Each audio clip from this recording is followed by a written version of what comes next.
Hello and welcome to this review slash recommendation of Fooled by Randomness by Nassim Nicholas Taleb, The Hidden Role of Chance in Life and in the Markets. Now, I think it's a very good book to start with for a review because Taleb challenges you quite a lot, or also challenges quite a lot of things how they are done. One of the things that he basically also mentions in the book is if you consider a book, don't look at the text on the back and everything, because who is going to put a bad review on there, right? So it makes my job even a little bit harder. I cannot just go there and read all the praise that is in there for the book. Anyways, so thank you, Nassim, for that. And nevertheless, I think it's really a great book. It's probably one of the books. I mean, it's really the basics of understanding and kind of also dealing with this randomness. Taleb is or was an option trader. He's on the markets and also one that quite survived for a long time. He talks about finances, but not really a lot. But I mean, there are like 2 or 3 chapters that talk about finances. You don't need to know all these things about derivatives and how this works. I think it's very basic knowledge that is sufficient and interest. And he uses it more for illustrative purposes. The same thing, randomness. A lot of times, the science to model randomness is probability and statistics, which if people took actually probability and statistics classes, there is a high chance that they didn't like it because it's quite abstract. Don't get afraid of that. I mean, I think he has a very good way of presenting things. There's no maths actually required for it, and he uses mostly like simulations, Monte Carlo simulators. What it is, if you're interested, you will read in the book about it. And so there's no really high mathematical knowledge needed.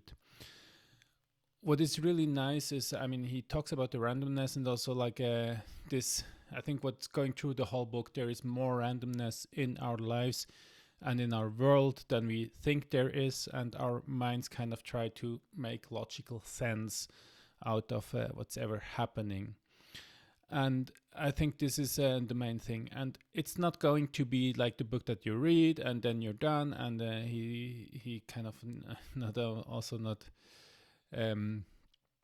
tells you that you're gonna be able to deal with all of that, because he states on his own, like, he is a fool of randomness by himself, and maybe even the biggest fool of randomness.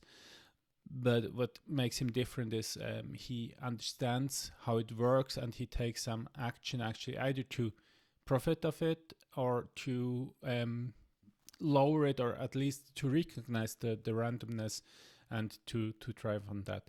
And I do think for this it's very interesting, because you learn a lot of about yourself as well, and your biases in certain situations, how these things works. Now, when we look at the book, there are 3 main parts. The first part that's more on randomness, and I think what is very interesting in there is this way of looking at things, and about this, he introduces an accounting method. So you might have a janitor that wins the lottery, and he has like a very high standard of living after he has a lot of, or what we call a high standard of living, if you think that money is important for that. And for this, the janitor is very well off, right? And we just see like this one janitor that is there, but choosing a janitor career doesn't mean that you get to a lottery win.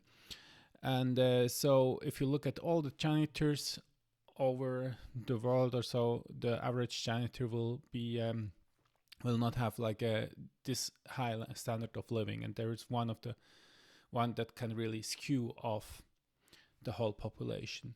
On the other hand, if you have like more a craft based profession, he chooses to talk about dentists, and there the average dentist is much. I mean, there's less variance in the whole population, and most of the dentists there, they're very well off. There might be some high VIP dentists and some others that might be more in residential areas, but they're very close. And I think it's very interesting to look at this and to understand this. And I do think also career-wise, it's quite important, or you can implement it in terms of that you have like a base profession that you choose, where you're more like a craft and skill based, and you just buy this kind of lottery tickets to see if you might get like one of the lucky winners with your career, and get out there, right? This is one of the first parts. Then, I mean, this also leads a little bit to the topic of skewedness. If you have like one outlier, he might change the whole population quite a lot. And this is one of the things, it will come back much more in the Black Swan later on. But this cuteness is very important, I think, also because if you have, for example, in cancer, average life expectancy is maybe 3 months that they give you if you get a cancer diagnosis for certain types. This doesn't mean that the average person is going to live 3 months, because there are some that die very early on, some that die very long, and for this, actually, it's quite off. And there are a lot of this kind of inductions or failures that we do in our regular life. For example, if you have like a population and you have a distribution, you can have like one person that can skew everything off. So you can have like 90% of the people that are poorer than the average. Think about like if you have a football stadium, it's all filled with people. You have Bill Gates coming in. The average wealth gets so high that basically everyone else is poorer than the average, right? And I think this is something that's very important, having this notion or this idea of the skewedness of a distribution.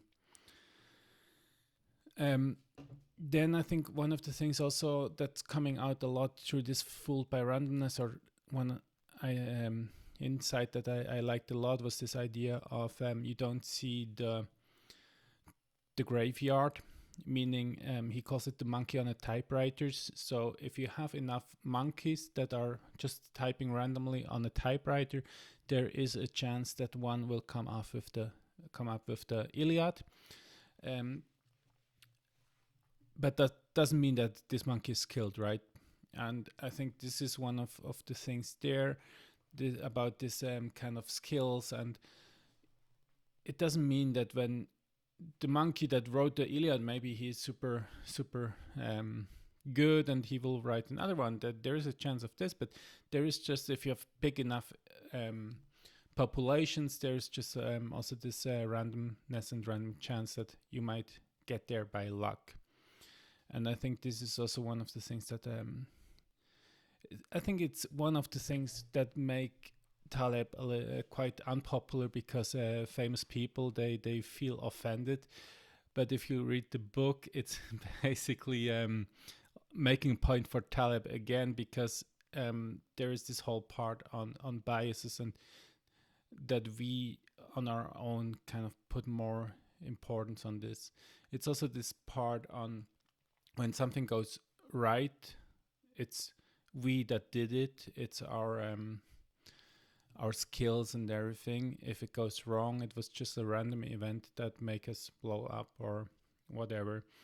And I do think it's very important to kind of recognize these things, and the book here helps you a lot. And I do think that at the end, there's also this part, and this is Taleb also saying it on his own, meaning that if you read the book, if you understand everything, it's not going to make you less of a fool. Even Taleb tells it like he is probably the king of fools, and there's everything out there. The only difference is that he recognizes it and he tries to improve on it. And I do think for this it's very, very good, and you can draw a lot out of the book. Having that said, I talked a lot about the book. I think I didn't even cover a big part of what's in there. It's very nice to read. It's easy read. There are so many different concepts in there, and I read it now 3 times. I think you always get something a little bit more, and you can extract more out of it. So definitely, highly recommended read. I hope you will enjoy it. And with that, thank you for watching.